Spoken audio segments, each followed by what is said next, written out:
online Bible reading. At tayo ay nasa Book of Matthew chapter 9. Matthew chapter 9, at numulan siya sa isang daong at tumawid at dumating sa kanyang sariling bayan. At narito, dinala nila sa kanyang isang lumpo na nakahiga sa isang higaan, at nang makita ni Jesus ang kanilang pananampalataya ay sinabi sa lumpo, "Anak, laksan mo ang iyong loob, ang iyong mga kasalanan ay pinatatawad na." At narito ang ilan sa mga eskriba ay nagsabi sa kanilang sarili, "Ang taong ito ay namumusong." At pagkaunawa ni Jesus ng kanilang mga kaisipan ay sinabi, "Bakit nag-isip kayo ng masama sa inyong mga puso? Sapagkat alinbaga ang lalong magaang sabihin, ipinatatawad na ang iyong mga kasalanan, o sabihin, magtindig ka at lumakad ka? Datapwat upang malaman ninyo na ang anak ng tao'y may kapamahalaan sa lupa na magpatawad ng mga kasalanan." Sinabi nga niya sa lumpo, "Magtindig ka, buhatin mo ang iyong higaan, at umuwi ka sa iyong bahay." At nagtindig siya at umuwi sa kanyang bahay. Datapwat na makita ito ng karamihan ay natakot sila, at kanilang niluwalhati ang Diyos na nagbigay ng gayong pamahalaan sa mga tao. At pagdaraan doon ni Jesus ay nakita niya ang isang tao na kung tawaging Mateo, nakaupo sa paninila ng buwis. At sinabi niya sa kanya, "Sumunod ka sa akin." At siya'y nagtindig at sumunod sa kanya.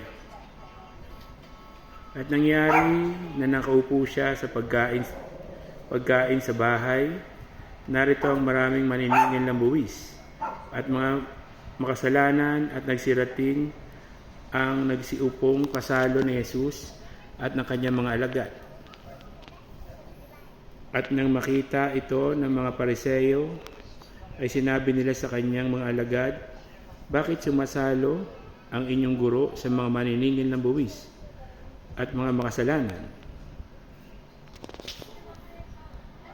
Datapwat nang ito'y marinig niya, ay kanyang sinabi, "Ang mga walang sakit ay hindi nangangailangan ng manggagamot, kundi ang mga may sakit.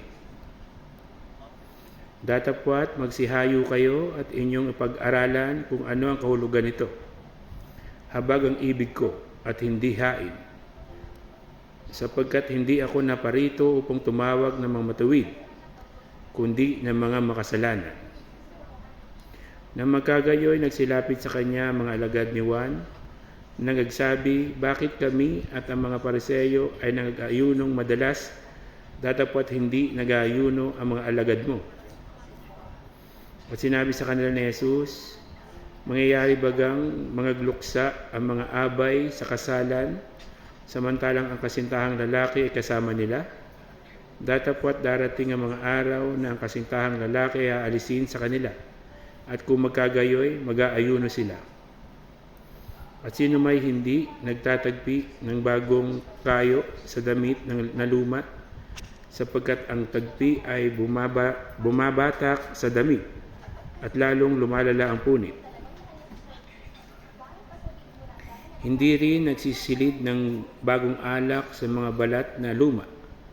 Sa ibang paraan ay nangagpuputok ang mga balat, at nangabubobo ang alak, at nangasisira ang mga balat, kundi sinisilid ang bagong alak sa mga bagong balat, at kapwa't nagsisitagal. Samantalang sinasalita niya mga bagay na ito sa kanila, narito dumating ang isang pinuno, at siya'y sinamba, na nagsasabi, "Kamamatay pa lang ng aking anak na babae.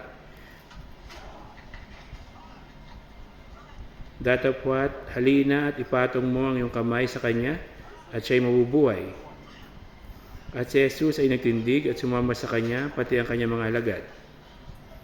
At narito isang babaeng inaagasang may labing dalawang taon na ay lumapit sa kanyang likuran at tinipo ang laylayan ng kanyang damit, sapagkat sinabi niya sa kanyang kalooban, kung mahipo ko man lamang ang kanyang damit, ay gagaling ako.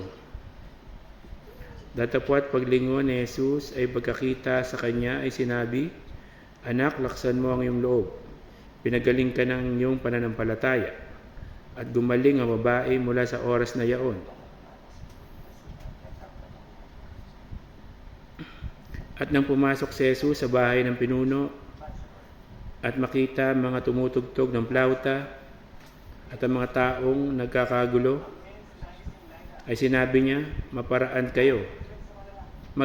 kayo, sapagkat hindi patay ang dalaga, kundi natutulog. At tinawanan nila siya na nilibak. Datapwat ng mapalabas na mga tao ay pumasok siya at tiningnan niya siya sa kamay at nagbangon ng dalaga. At kumalat ang pagkakabantog na ito sa buong lupang yaon. At pagkaraan doon ni Jesus ay sinundan siya ng 2 lalaking bulag. Nagsisigaw at nagsasabi, Mahabag ka sa amin, ikaw na anak ni David. At nang pumasok siya sa bahay ay nagsilapit sa kanya mga lalaking bulag at sinabi sa kanila ni Jesus, Nagsisisampalataya baga kayo na magagawa ko ito? Sinabi nila sa kanya, Oo, Panginoon. Nang magkagayoy, kanyang hinipo ang mga mata nila na sinasabi, Alinsunod sa inyong pananampalataya ay siyang mangyari sa inyo. At nangadilat ang kanilang mga mata at mahigpit na ipinagbili ni Jesus sa kanila na sinasabi, Ingatan ninyong sino may huwag makaalam nito. Datapwat sila'y nagsialis at kanilang inilathala ang kanyang kabantugan sa buong lupang yaon. At samantalang sila'y nagsisialis, narito sa kanya'y dinalang isang lalaking pipe na inaalihan ng demonyo. Datapwat sinabi ng mga Pariseyo, sa pamamagitan ng prinsipe ng mga demonyo, ay nagpapalabas siya ng mga demonyo.